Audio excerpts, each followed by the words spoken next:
Inselmilkom u nilqakom għal programm ieħor Wiċċ in Wiċċ fejn kull ġimgħa jiena niltaqa' ma' awturi u nitkellmu dwar ix-xogħol tagħhom. Illum imiss lil Emanuel Mifsud li huwa kittieb u poeta li ppubblika diversi ġabiet ta' poeżija, stejjer osra u anke żewġ kotba għat-tfal. Huwa rebaħ il-Premju Nazzjonali tal-Ktieb 3 darbiet u l-aħħar waħda tkun fl-2015 bir-romanz tiegħu Juttaheim. Rebaħ ukoll il-Premju Letterarju tal-Unjoni Ewropea fl-2011 bir-romanz fl-isem tal-Missier u tal-Iben.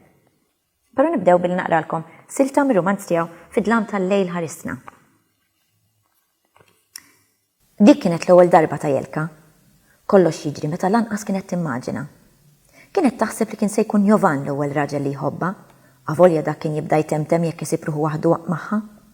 Kienet ċerta anzi li jasal Ġunju u Jovan kien se jagħmel il-kuraġġ u jitlobha tmur il-foresta miegħu biex jiġbru l-faqqih u kif ikunu hemm tħossajjina bil-mixi u jinżlu fuq il-ħaxix taħt is-siġar u mbagħad tersaq leħ, tmiss miegħu, tmissu u jkollu joħodha mbagħad. Daqskemm il-darba kienet semgħat din l-istorja. Imma minflok kellu jkun żagħżugħ li ma tafux, li ratu biss għal ftit sigħat, li kellu joħodha fl-eluq ta' kamra ta' lukanda mkitfa u jagħmilha tiegħu. Għal ftit tal-ħin. Kellha tkun sodda antika, iż-żaqżaq, blożor u kutri qodma u briħa stramba u spjaċevoli. Kella tkun imħadda ċatta taħt rasa b'investa mraqqa. Kella tkun bl-istess il-biss ta' filgħodu, b'dik ir-riħa ta' ġurnata sħiħa xogħol fuq ġisimha minflok xi daqsxejn fwieħa jew imqar ftit meraq tal-wart. Kella dak il-fix kun żgħir li ġabet ilha omma mill-Bulgarija. Kienet refatu apposta l-ewwel darba biex minflok kella tkun bir-riħa tal-fabbrika minn rasa sa saqajja. Ħasbet li l-esperjenza kienet se tkun isbaħ. Forsi Jovan bil-biża' tiegħu kien jagħmilha isbaħ. Ħassitha stramba, nieqsa minn xi ħaġa li ma kienx taf x'inhi. U kontra kull ma kienet tistenna, dar raġel ħadha mingħajr ma kienet għamlet ftit fwieħa fuqha, jew ftit aħmar ma xuftejha. U l-ħwejjeġ ta' fuqha u ta' taħt kienu dawk li tilbes ta' kuljum, xejn speċjali. Anke ta' taħt kienu dawk li tilbes is-soltu, bil-ħjata sejra minn kull imkien, b'dak il-lewn bla gost suppost kulur il-laħam. U waqt li hu beda jsefsef xi ħaġa f'widinta li wara kollox lanqas seta' tifhem. Baqgħet kwieta u f'waqtit minnhom ħasbet li se tibki, imma żammet. Fil-kwiet li jaqaf daqqa tista' tisma' tik-tik irqiq ħafna tal-arloġġ mal-polz jinħakk ma' xara. U issa taħseb għandix tagħlaq għajnejha u torqod kif dejjem ħasbet li qed tagħmel biex tkompli l-mument maġiku mar-raġel. It-tnejn li huma jħarsu lejn id-dlam sakemm fl-aħħar minflok ma tintilef minn sensija tibla r-riq u taqla dak li ridet tgħidlu meta kienu għadhom imdawrin bil-kannella fil-kafè latte. Għandi xi ħaġa x'ngħidlek. Trid tmur? Le mhux għalissa. Tajjeb. Jien ukoll nikteb il-poeżiji. Il-poeta jħoldrijaw minn magħha, jittewweb u jqum bil-qiegħda b'daru lejha. Aw jagħmlu te tajt bħalissa. Qatt m'għandix ktieb imma nixtieq ħafna. Tajt ninżel isfel forsi jagħmlu te? Intrid. Imma naf ħafna minnhom bl-amment. Nara jagħmlux. Trid ngħidhomlok, trid tismani ngħid il-poeżiji tiegħi? Ma nafx ta' forsi aktar tard. Għamil ġurnata fuq il-ferrovija u issa donnu qed jaqbadni n-nas. Se torqod? Forsi trid nimmur issa? Jekk titmur mur, imma tista' tibqa' jekk trid. Trid immur nġiblek te? Mhux idea ħażina. Ha, ilbes.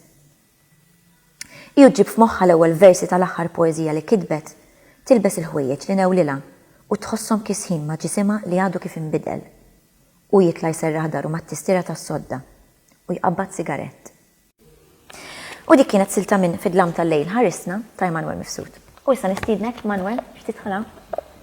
Kif inti? All right, inti? All right, jien arġajna tqajna. Iva. Tajjeb. Mela, nibdew b'naqa' mistoqsijiet. Kif trid int? Manuel, f'Juttaheim ħatna f'Berlin tal-Vant fi żmien il-komuniżmu. Fid-dlam tal-lejl ħarisna li għadnek rajna silta minnu toħodna Ċekoslovakkja u Slovenja fi żmien il-komuniżmu wkoll. Hemm sens ta' persistenza ta' ritorn li l-qarrejja tiegħek bil-fors jistaqsu għaliex u għalfejn. X'inebħek iżżur din l-epoka u dawn l-inħawej fir-romanzi tiegħek? Jiena kifet kemm il-darba din il-rokna tal-Ewropa dejjem affaxxinatni minn mindu kont tifel żgħir. Il-qudiem mbagħad skoprejt l-artisti ta' dawn in-naħat li wkoll jaffaxxinawni u mbagħad eventwalment anka kien hemm raġunijiet anka kif tgħid sentimentali u personali u eventwalment familjali.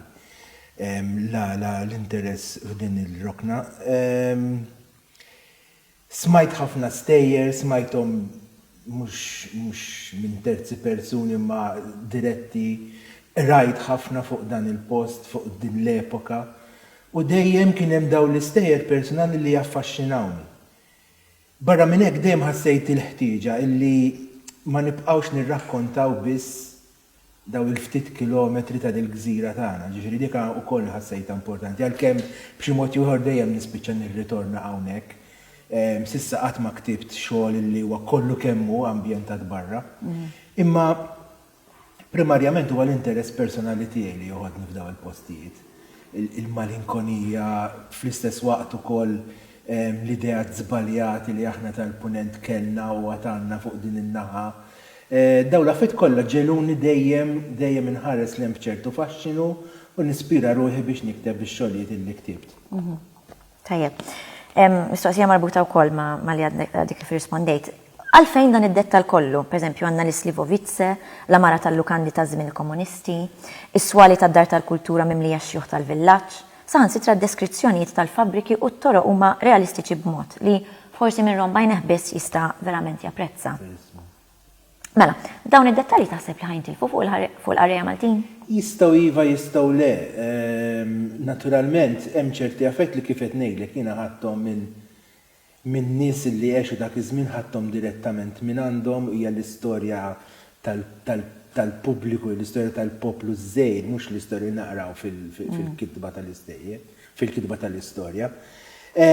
Imma kemm jekk il-qarrej Malti hux mitħla, kemm jekk mhuwiex mitħla, naħseb illi hija dinja illi hemm ċerta kurżità dwarha, taf xirrid ngħid, illi pereżempju smajtek taqra s-silta li qrajt. Il-ġbir tal-faqqieħ li hija xi ħaġa li aħna ma nagħmlux, id-dettalji ta' din il-kamra f'lukanda ta' kafkaf, illi iva huma speċifiċi imma fl-istess waqt jagħtu anke idea ta' emozzjoni, l-emozzjoni ta' din it-tfajla, il-diżappunt tagħha illi l-ewwel darba li raqdet ma' raġel flok kienet okkażjoni romantika bħalma ħafna minna joħolmu, eventwalment ġrat meta qasket taf li se tiġri. Jiġifieri dak is-sens ta' diżappunt minkejja li forsi bniedem qatt ma mar jaqta' il-faqqieħ u qatt ma mar f'lukanda ta' dan it-tip u qatt ma ltaqa' ma' poeta komunista, xorta waħda hemm elementi li dak li jkun jista' jidentifika magħhom xorta waħda. Id-dettall għax jiena d-dettall huwa xi ħaġa li jogħġobni ħafna. Jiena kif taf inti ġej mid-dinja tat-teatru, allura il-messa xena hija wkoll element importanti wkoll. U allura dejjem nara li l-element ta' xenarju ikun qiegħed hemm ukoll, u x'hekk. Ir-rappreżentazzjoni tal-artist, pereżempju kellna l-attur Sherry Fjutaheim u l-poeta Stojan fid-dlam tal-lejl ħarisna. Ma xejn komplimentuża speċjalment fejn tidħol il-kuxjenza politika. Sherry huwa biss oxra ta' bniedem fidejn movimenti politiċi u tista' tgħid l-istess fuq Stojan. Rappreżentazzjoni li tixed forsi sens ta' diżappunt minn ħatijak fir-rwol tal-artisti fis-soċjetà. Varoufakis dan l-aħħar il-menta li għadda żmien meta l-gvernijiet jitwerwru mill-artist. X'taħseb?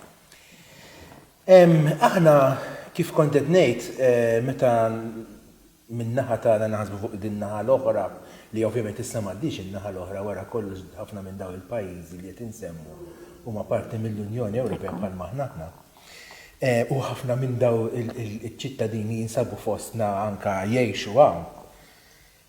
Imma aħna għandna ċerti idejat u meta nitkellmu fuq l-artisti ta' daw in-naħadem naħsbu fuq id-dissidenti. Ma kien hemm armata ta' kittieba u artisti li ma kienu dissidenti xejn, li bażikament daw kienu qed jipperpetwaw anka l-ideoloġija tal-Istat. Kien hemm oħrajn li bdew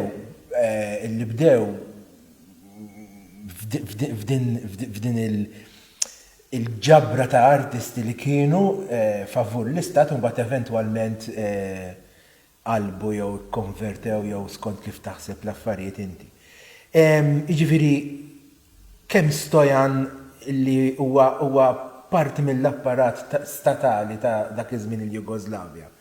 Eric Sherry illi bażikament jagħmel dejjem li jaqbillu u li ħalla il-partit jużah biex u juża lill-partit għal raġunijiet ta' ego u ego trip kbir. Din l-idea illi l-artist dejjem ikun dissidenti mi vera xejn. Din l-idea li l-artist dejjem qiegħed hemm biex jopponi il-poter mi vera xejn. U ikolli ngħidha f'pajjiżna ġifieri kellna storja ta' kittiba li ma kienu xejn dissidenti u meta kien hemm kittieb oħrajn li kienu qegħdin bil-mod il-mod, bil-kwiet il-kwiet jopponu l-istat, kien hemm oħrajn li kienu qegħdin jinċensaw l-istat. Ġifieri aħna fil-Kastana minħabba li sfortunatament huwa pajjiż magħmul minn żewġ gruppi, minn żewġ ma nixtieqx nużaw ma hija kelma li nużawha ħafna minn żewġ tribujiet, x'aktarx li l-kittieba fil-maġġoranza tagħhom jinsabu jew naħa jew oħra. Jekk tara l-istorja tal-letteratura tagħna tibda tidentifika dak ma dak, dak ma l-oħra, eċetera, eċetera. Jiġifieri dik waħda. It-tieni ħaġa jiena insomma magħruf li ma tantx għandi wis kif tgħid fiduċja fil-klassi politika, eċetera, mhux Malta biss. U ħafna drabi xi ħadd jgħidlek pereżempju aħjar li kienu l-artisti li jmexxu, jien ngħid Alla ħares għax jiena mill-ħafna artisti li tqajt magħhom hemm ħafna minnhom b'valuri dubjużi ħafna. Ħafna minnhom huma korrotti daqs il-politiċi u anke aktar. Ħafna minnhom għandhom ideat aberranti wkoll. Ġifieri l-artist jien inħoss m'għandniex ninċensaw bħala xi ħadd tal-valuri, tal-imħabba, tal-paċi, mu veru xejn, da teġ kemm jagħtu bejniethom. Inti ġejja mid-din tat-teatru, tafx qed ngħid, perswas li tafx qed ngħid. Jiġifieri din l-idea li hemm xi klassi ta' nies verġni u puri u daw huma l-artisti għax daw jikbu affarijiet sbieħ u messaġġi pożittivi, da mu veru xejn lanqas. U naħseb illi kemm Stojan, kemm Eric Sherry aktar minn Stojan, għax għal Stojan tgħid kien bniedem naiv, imma Eric Sherry kien bniedem furb ħafna, ġifieri kien jaf juża lin-nies, jaf juża l-ta' madwaru, jaf jieħu l-okkażjonijiet għal gwadan personali tiegħu. Jiġifieri naħseb illi l-idea dik, ovvjament qed nitkellem kontrija nnifsi, ġifieri perswaqgħu konxju tagħha di wkoll. Imma dik hija l-idea tiegħi. Issa, mod kif nistgħu naqraw il-karattru ta' Jelka Krizmen huwa fid-dawl tal-kunċett ta' rivoluzzjoni spiritwali ta' Lev Tolstoj. Rivoluzzjoni li b'kontrast ma' dik bolxevista tibda minn ġewwa l-individwu li jirrifjuta li jbieħ lilu nnifsu lil narrattivi u ideali li jibqa' leali lejh innifsu. X'taħseb dwar dan? Jekk hemm figura ta' artist illi forsi anka dil-figura tiġbed anka l-ammirazzjoni tiegħi hija Jelka Krizman. Hija forsi l-artist ideali, forsi anka romantiċizzat tiegħi. Il-persuna li x-xogħol tagħha kien validissimu però ma ġiex rikonoxxut għal raġunijiet mhux biss politiċi manka forsi għax hija mara, wieħed irid jħossib dik ukoll, u għaliex ma kienx parti mill-apparat tal-istat jew tal-partit. Pero din il-mara jirnexxila għax kienet artista tajba timxi l-qoddim, eventwalment anka tirbaħ il-Premju Nobel u fl-istess waqt tivvendika ruħha bil-mod sottili tagħha fuq min ipprova iżomma lura, fuq min ipprova jiskredita x-xogħol tagħha bħalma kien Stojan innifsu. Mod ta' rivoluzzjoni min-naħa tagħha u kif qed tgħid inti hija rivoluzzjoni li tibda internament. Din setet ħadet l-istess triq li ħa Stojan, setet ħadet l-istess triq li ħadu ħafna artisti oħrajn. Minflok di ddeċidiet li tiġġieled il-ġidda waħida, tirrassenja ruħha li ħad tkun waħida u eventwalment jirnexxila. Issa jiena ftit ilu għat forsi hija l-ideali tiegħi u anke forsi hija romantiċizzata għaliex ftit huma dawk in-nies illi bħal Jelka Krizman din il-rivoluzzjoni interna jirnexxilhom jagħmlu li jirnexxilha. U raf dak is-sens naħseb illi ħarab daqsxejn minn idejja dan l-idealizmu wkoll fil-figura tagħha hija karattru jiena nħobb ħafna għandi ċerta niffansja f'dak is-sens għaliex hija l-artista kif nara li għandha tkun. Imma naħseb iktar hemm stojanijiet milli hemm Jelki naħseb jiena. Tajjeb. Issa, mela, hawnhekk qed naraw ħafna kotba. Taħlita ta' kotba, tgħidilna xi ħaġa dwar uħud minnhom? Ovvjament hemm xi kotba tiegħi, imma ġibt miegħi 3 kotba illi jimmarkaw mumenti partikolari f'ħajti. L-ewwel wieħed huwa Freud, The Interpretation of Dreams. Jiena dejjem b'ċerta mistħija nammetti li meta kont żgħir ma kontx naqra. U bdejt naqra meta kelli 16-il sena, meta dħalt dak iż-żmien il-liċew l-ġdid.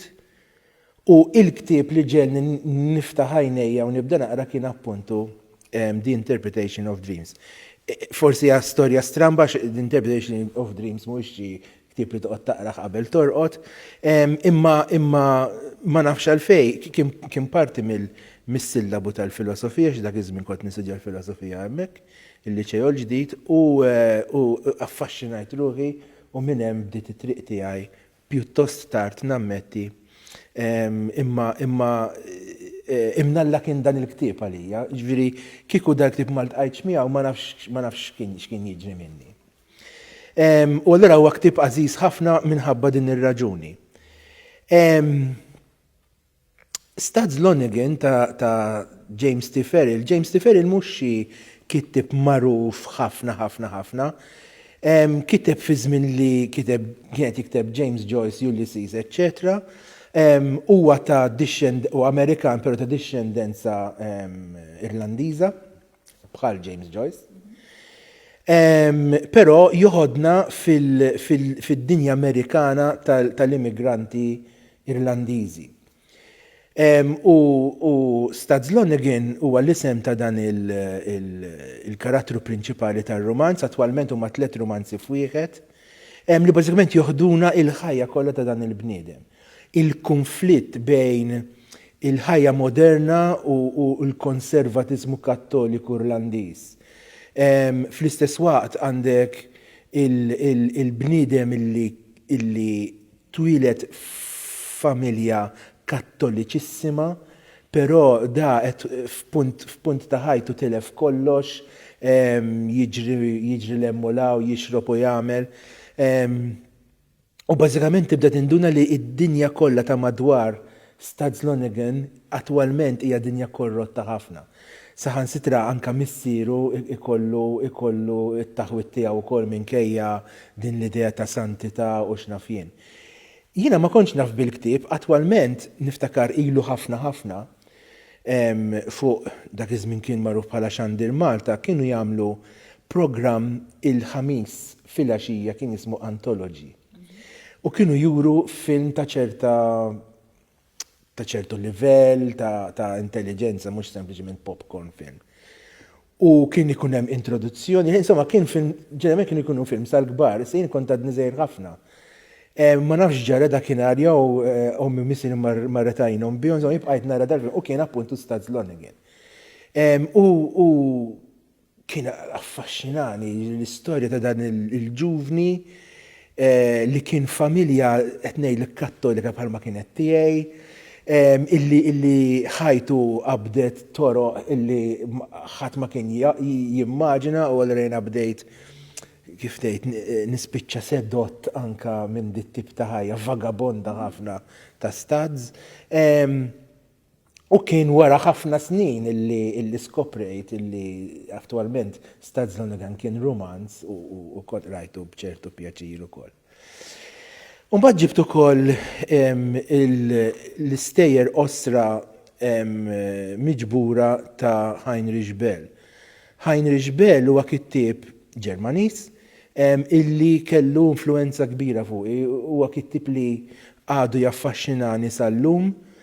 Kien kittib Ġermaniż illi fit-tieni gwerra dinjija kien inġabar bħala soldat, jidirli kien ferut darbtejn u fl-aħħar spiċċa prisoner of war, u kiteb ħafna fuq is-sens taħtija tal-poplu Ġermaniż minħabba dak li sar fit-tieni gwerra dinjija. Fil-fatt kellu ammirazzjoni kbira ħafna anka mill-poplu ludi minħabba illi esprima dan is-sens ta' taħtija. Imma kiteb ukoll fi żmien meta il-Baader-Meinhof bażikament kienu attivi ħafna fil-Ġermanja tal-Punent. U għandu wieħed mir-romanzi osra tiegħu The Lost Honor of Katharina Blum illi bażikament ħafna kienu akkużawh illi kien favur il-Baader-Meinhof. Attwalment li għamel, speċjalment f'dak ir-romanz, juri il-korruzzjoni illi hemm fil-medja, li kien hemm fil-medja Ġermaniża u l-mod kif l-istorja anka tal-terrorizmu kella ħafna kurrenti minn taħt biex jiġi bażikament jissaħħaħ aktar l-establishment politiku konservattiv li kien hemm fil-Ġermanja dak iż-żmien. Huwa kittib politiku u il-mod kif jieħu każi illi seħħew fi żmienu u joħloq ir-romanzi jew l-istejjer osra madwarhom huwa kittib li verament jaffaxxinani. Kien ukoll Nobel Prize winner u naħseb li wieħed mill-aqwa kittiba li qatt kellhom il-Ġermanja. Manuel, wasalna fit-tmiem din l-intervista, grazzi tal-li qsamt il-sibijiet tiegħek. Grazzi lilek. Aħna narawkom il-ġimgħa d-dieħla għal programm ieħor Wiċċ in Wiċċ.